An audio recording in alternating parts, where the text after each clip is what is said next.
So I guess the first thing I should ask is, do you guys have questions that you want to answer? So again, who's from the 5 o'clock class? Just three of you. So 3 of you guys didn't get that little review that I did. Maybe I'll do that real quick. So there are 4 kind of distributions. And actually, it wouldn't hurt to go over those a little more anyways. What are those 4 distributions that we've kind of covered today? Or not today, these last few chapters. So there are 4. What's one? Uniform. Uniform.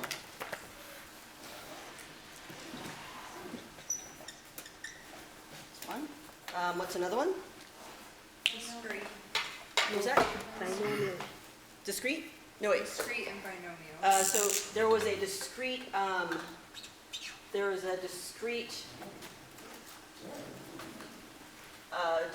discrete probability distribution.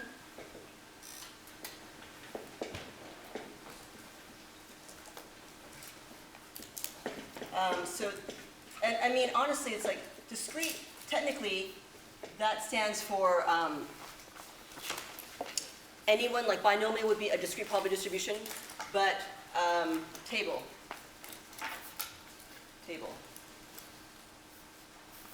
So if I put table in there, then that's kind of the thing. The table is the thing. So by that I mean, I'm just going to give you something where I say x and probability of x. Let's see if I can get a better pen than this.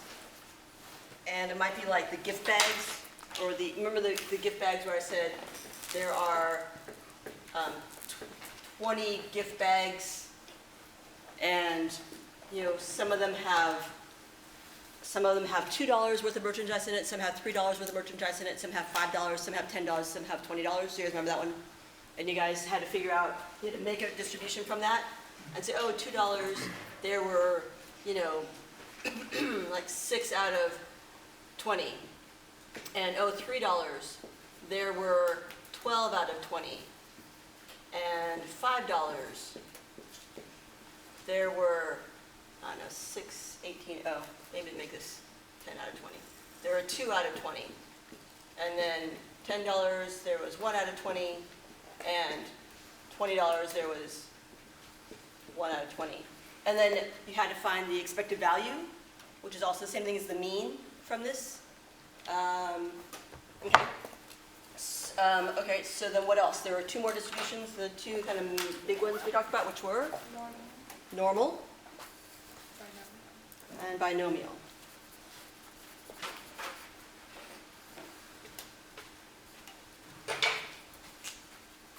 So normal.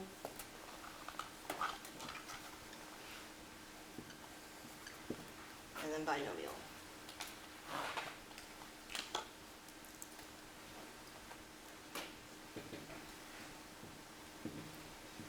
Great. So the next question is, tell me whatever you can about these. So why don't you guys take a couple minutes with your neighbors and just try to brainstorm everything you know about these 4 distributions, like how to find the mean, how to find the standard deviation, what they might look like, how to find probabilities of them, things like that.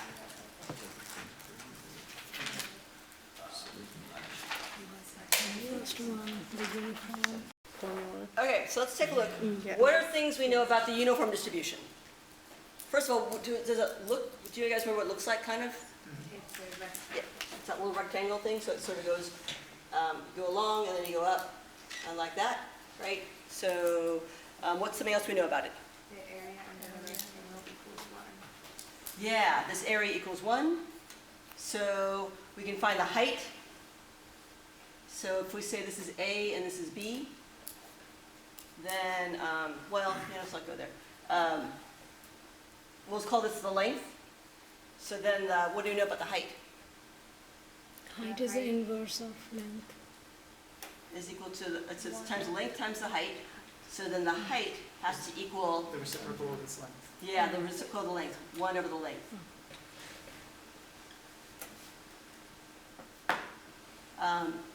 And then, once we find the height, then we know whatever little section we pick here,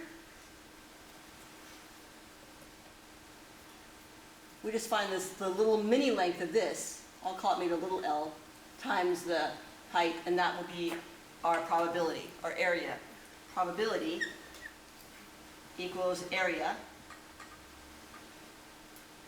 So that's the little length times the height. I'll do a small l, because that means like not the whole length, but the little length of what you're talking about. If you want to know from like, you know, from 2 to 4 minutes or whatever that is, or, you know, something like that. Okay. I think those are most of the things we need from there. Maybe I'll write this over here so we have more room for area, length times height. Good. So then the normal distribution. What are some things we know about the normal distribution? Mean and standard deviation are given. Yeah, normal distribution.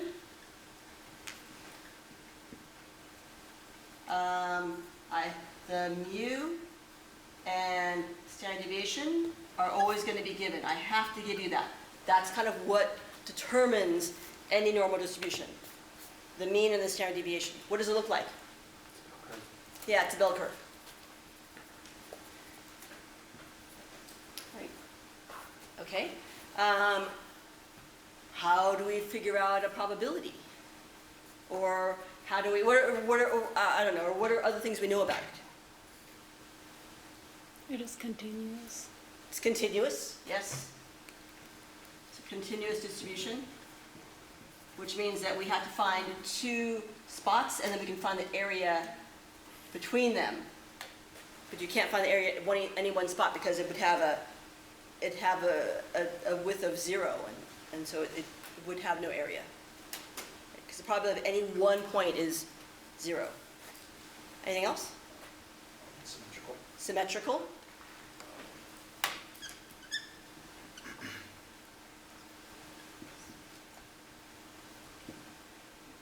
Great. Good. What else? What else might you want to put in your notes under normal? Area under the curve is Can you 1. use z-scores? I'm sorry, was that? Area under the curve is 1. Yeah. Actually, for all these, maybe you want to put area under curve equals 1. Because for any one of these distributions, any of these curves that they have, their area is always going to be equal to 1. That's good. And then what did you say? You said, oh, it involves z-scores? Right. So how does it involve z-scores? How do we use z-scores with this? Yeah. So probability is equal to normal CDF of the, do you guys like left or lower z-score? Which one do you like better? Left and right. Left? Okay. Left z, oops. Left z, comma, right z. And maybe you might want to mark in that this is, way out here is negative infinity, right? And way out here is positive infinity. And maybe you want to mark that, you know, this in the middle is 0. I don't know. You can kind of do whatever you kind of want to kind of help yourself sort of remember these things.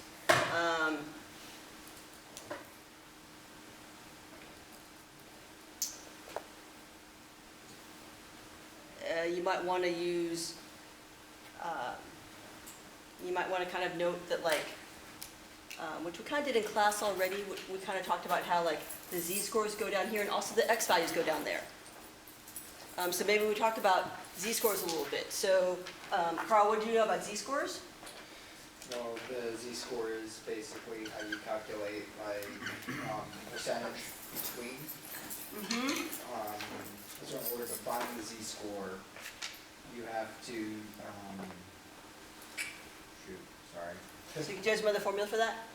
It was, Let's do that. it was like, minus, Yeah, your x value yeah, minus the minus the mean. mean over the standard. divided, yep, over the standard deviation. Good. I don't know if that's what you're going for, but that's what I was going for, so that works. Okay. So then, you know, you can kind of sort of figure out anything else you want to do here. Maybe you know, you write in like z-scores, maybe you write in x values. So these are the z-scores. And then you can have X values down here, which, would be whatever your mean is, would go there. And you can kind of, figure out stuff from there. Okay, seems good. How about mean, standard deviation? Okay, that's about good. All right, how about here? How do we find our, what do we know about this? What can we do with this? Has fixed number of trials. Oh, I'm talking about Oh. the discrete one first. You can find the expected value or the mean. So the expected value of x, is the same thing as the mean. You guys remember that one? Yeah, And what is it? the sum of x times the probability of x.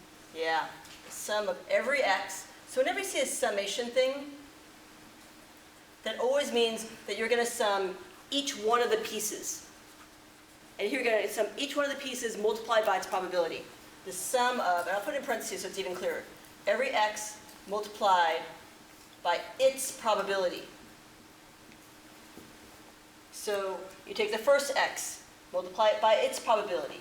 And you take the next x, multiply by its probability. The next one multiplied by its probability. Does anybody here do any computer programming? Well, okay, so let's say, normally it says, the sum from I equals 1 to n.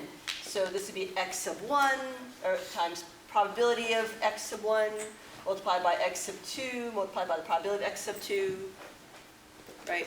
And then added to the probability of x sub 3, multiplied by the probability of x sub 3. It'd be like that.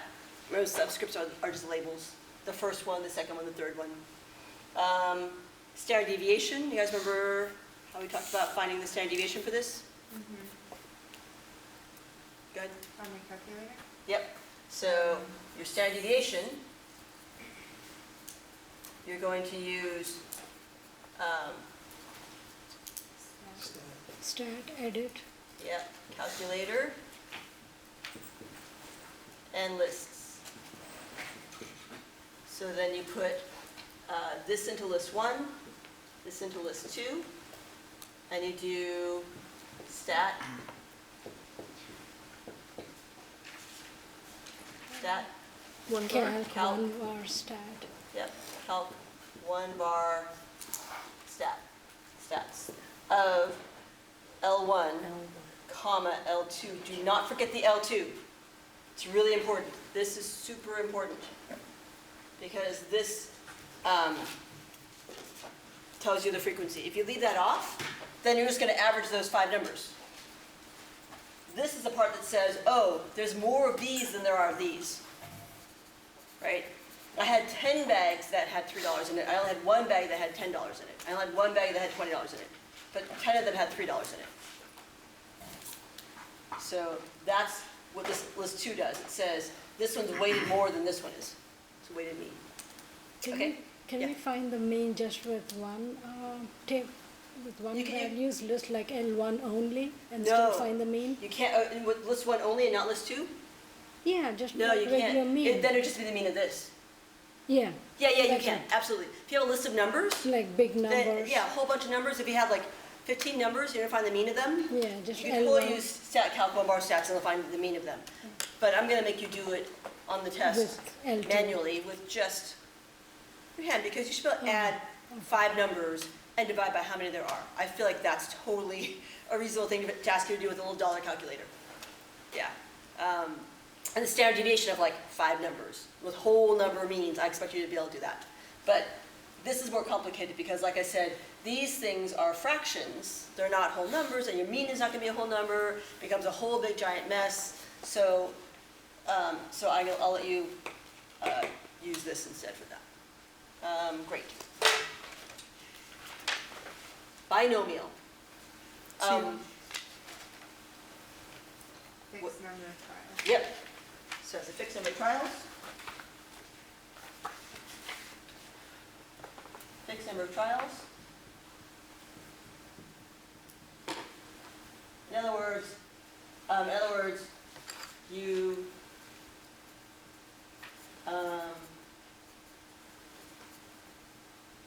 know your n before before you stop, before you start. You know what your end's going to be, how many times you're going to do it. Oh, what are the two things we know about a binomial distribution? The two things I have to give you.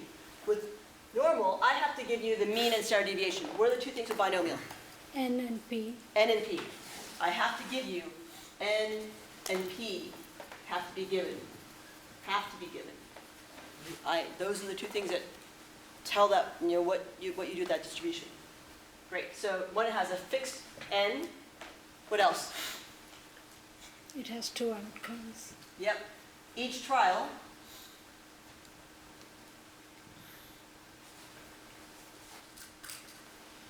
has two outcomes, and only two outcomes, exactly two outcomes. Right? And then the third and the fourth are, anybody? What's up with third and fourth?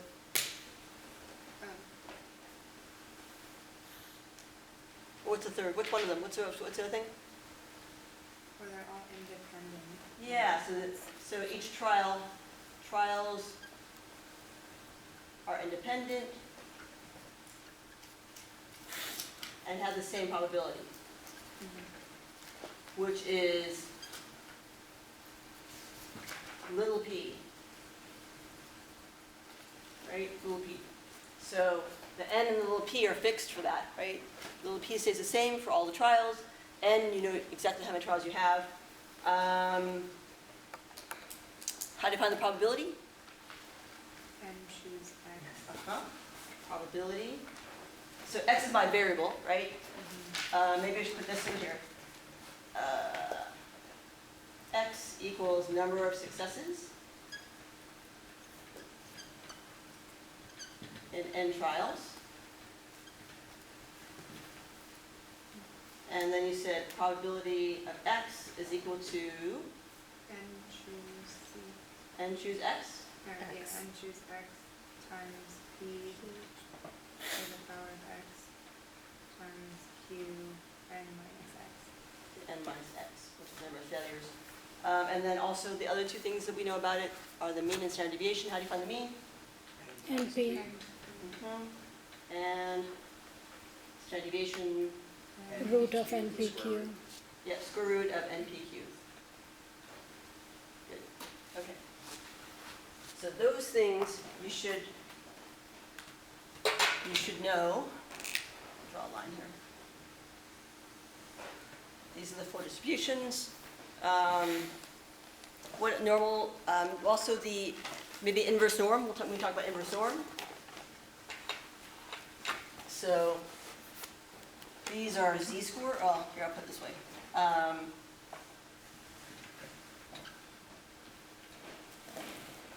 What do I input into the inverse norm? Yeah, area. Which one? On the left or the right? Left of C. Yeah, it's on the left of the z-score that you want.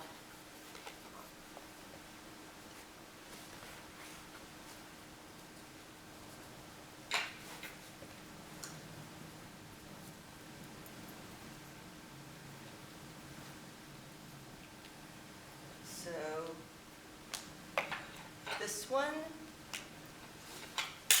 oops, sorry, this one, these are z-scores.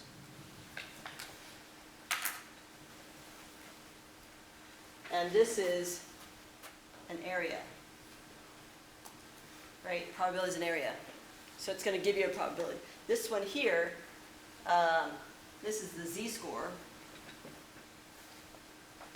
And this is obviously an area. Right? So they kind of do the opposites. This one you input an area to get a z-score.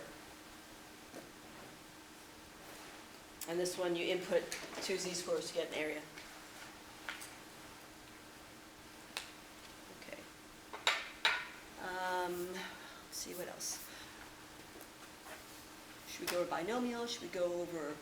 Do you guys remember how to find? We kind of went over last class how to find standard deviations by hand. Should I just ask you guys for questions you have from the study guide that you want to go over? Does that seem reasonable?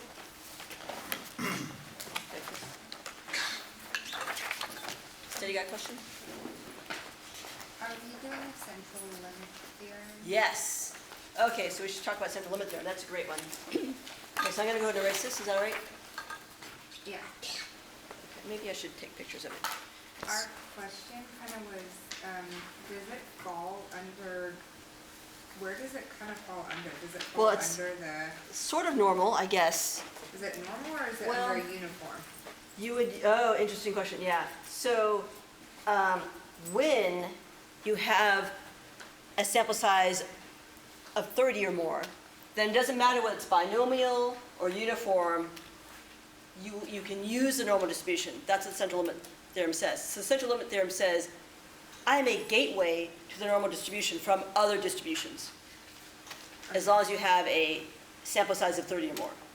And if you're already normal, then you don't need a gateway.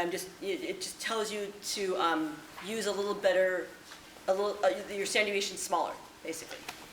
So we'll talk about that.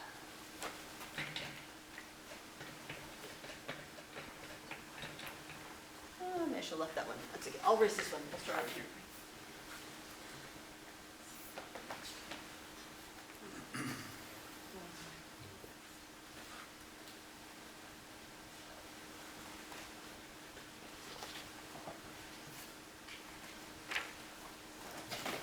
Okay, so it says that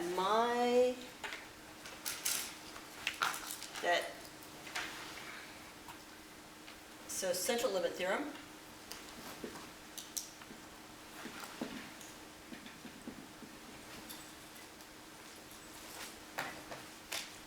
Gosh, this is a problem I really wanted to give you guys. All right, so say there are, okay, so say the average person, okay, let's go through this. We'll take it one step at a time, my bad.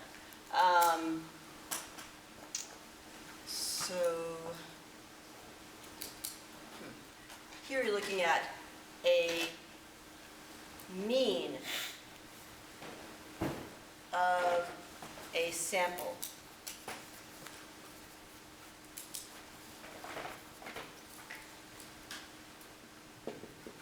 Size n.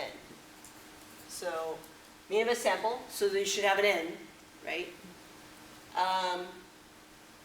So that's kind of your cue, is when you're talking about something that has a mean, sample size, and they'll say sample of 24, sample of 32, some sample size, then you should be thinking, that might be central limit theorem. Anytime you're talking about a mean of a sample. Okay, so you'll always have, if you're talking about any numerical problem, you're always going to have, any normal distribution, you're always going to have a mean. So I'm not talking about just the population mean. I'm talking about the mean of a sample. Do you guys see the difference? So you can have, I'm not talking about mu, I'm talking about x bar. Right? So you have, anytime you have an x bar, then you're going to be looking at central limit theorem, in terms of this exam at least. And that kind of will help you for next exam, or for the future thing too. So if you're looking for a mean of a sample, then central limit theorem. What does that mean? That means that your mu is still your regular mu. Right? The mu of the x bar of the sample mean, still your regular mu. But your standard deviation is no longer your regular standard deviation. All of a sudden, this one should be your old standard deviation divided by square root of n. So remember, for anything where I give you a normal distribution type problem, I always have to give you the mean and the standard deviation, right? Remember, those are the two things I have to give you? So here, I'll give you these two things, but I'm also going to give you n. Once I give you n, then all of a sudden, it's almost definitely going to be central limit theorem. Your standard deviation is no longer the standard deviation. It's going to be the standard deviation divided by square root of n. And you're going to use this new standard deviation to find your z-scores. Because remember, the steps to the central limit theorem is, number one, Well, normally, it's number one, find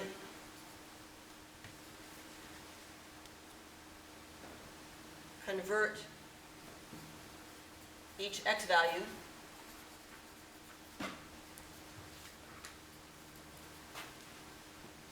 to a z-score. And, you know, usually there's only going to be, you could have two. You could have two. And then the second step usually would be draw a picture, right? And then your fourth step would be use normal CDF. Use normal CDF.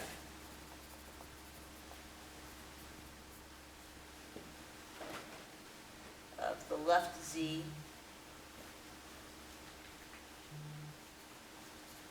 on the right Z. So that's usually your, you know how to find the probability. This just adds an extra layer of saying, first, find the new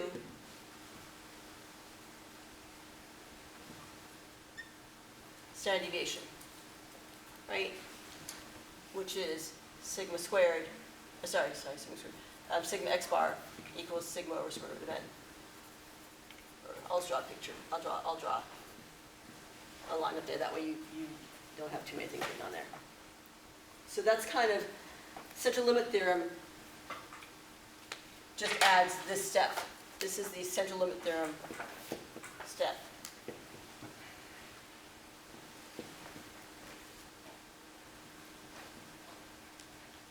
This one here is the, if you're given values, x values instead of z-scores, that's that step. Right? But you always do these two.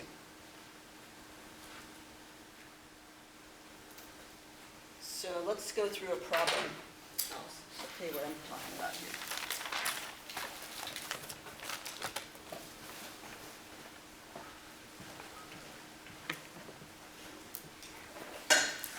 I can remember it. Darn. Does anybody have your notes from chapter 6? Chapter 6 notes? It might be in there. There's a tiny chance it's in there. Ah, there we go. Got it.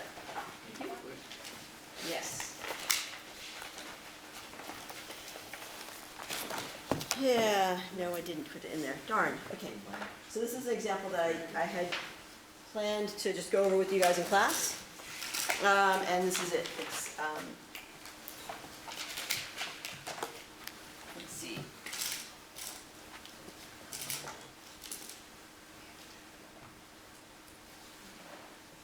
Workers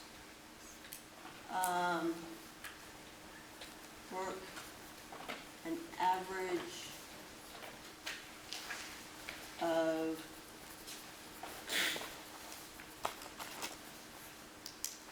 40 hours with a standard deviation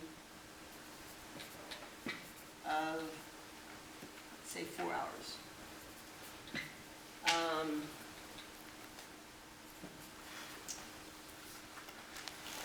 First question would be,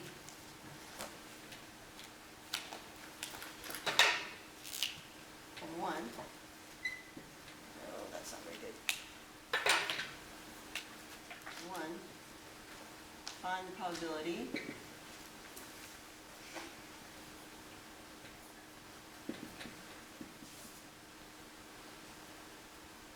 a worker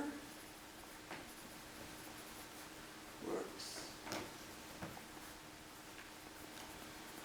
more than 42 hours.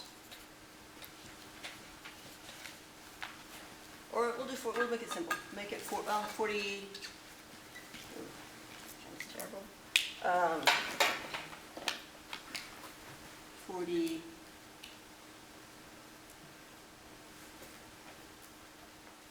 43 hours. Okay. So, the second thing I want to do is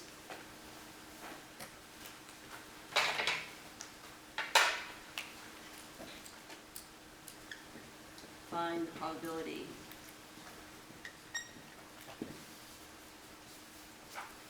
a sample of 30 workers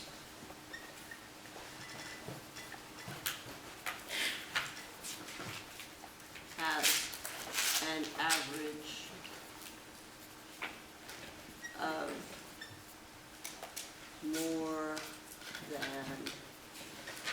43 hours. Oh, and I should say this. Assume normal distributed. Right, because if I don't assume it's not distributed, you wouldn't know how to find this one. You see what I'm saying? Because it's just one. So let's do that. Do you guys want to just take a minute with your neighbors and see if you can find those? Don't forget to draw a picture. Okay, let me just go over the first one, make sure everyone's on the right track.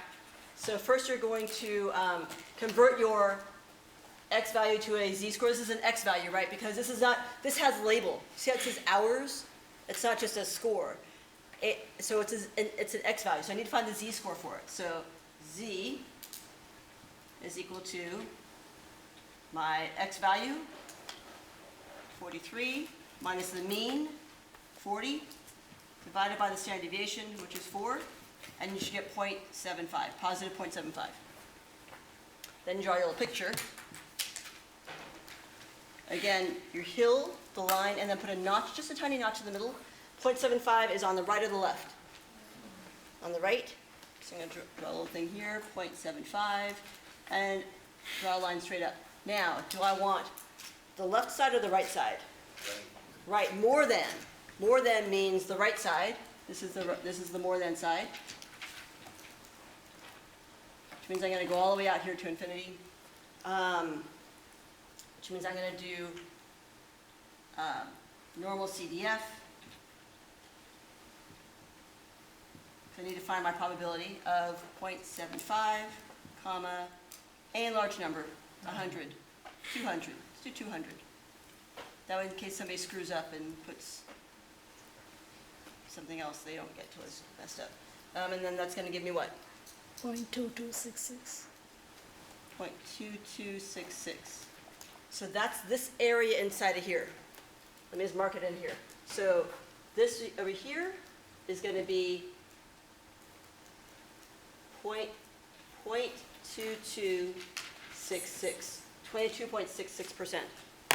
Area goes there. Z-score goes here. These are my z-scores. This would be 0 there, and this over here would be infinity. What's the x value? If I look at the x values, what's the x value here? 40. 40. That's my mean, right? And what's this? What goes over here? 43. 43. Yep, that's my x value that I'm concerned about. So 43 is the one I want to know. So these are hours. See what I'm saying? 40 hours, 43 hours. Mean is at 40. So that has a z-score of 0. 43 hours has a z-score of 0.75. Great, and the area is this part in here above. Great, now you guys found the probability that a sample of 30 workers has an average of more than 43 hours. So I care about the average of 30 workers. Has a mean, an average. Okay, so go ahead and try